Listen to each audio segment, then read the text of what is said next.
2022 жылғы 21 сәуірде Бас прокуратураның арнайы прокурорларының басшылығымен ведомствоаралық жедел тергеу тобы жаппай тәртіпсіздіктерді ұйымдастырумен, оған қатысты деген күдікпен 1983 жылғы 25 желтоқсанда туған Құдайберген Қайрат Құдайбергенұлын ұстады. Ұсталған Құдайберген Қайрат Құдайбергенұлы Алматы қаласы полиция департаментінің қамауына алынды.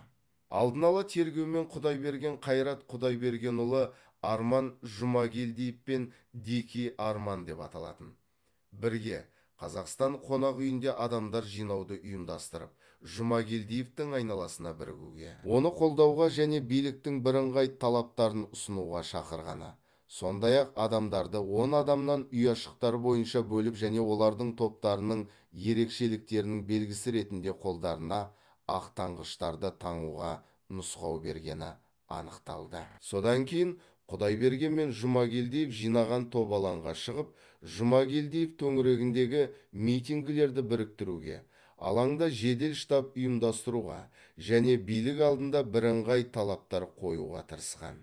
Құдайберген Жұмагелдиев ұйымдастырған бұл заңға қарсы акция зорлық-зомбылық пен түрлі ауырлықтағы дене жарақаттарын келтірумен жаппай төбелеске ұласты. Құдайбергеннің жаппай тәртіпсіздіктерді ұйымдастырумен қатысуы Қазақстан қонақ үйінен Жұмагелдиев тобының ұсталған қатысушыларының ұялы телефондарынан алынған бейнежазбалармен, куәгерлердің айғақтарымен расталады.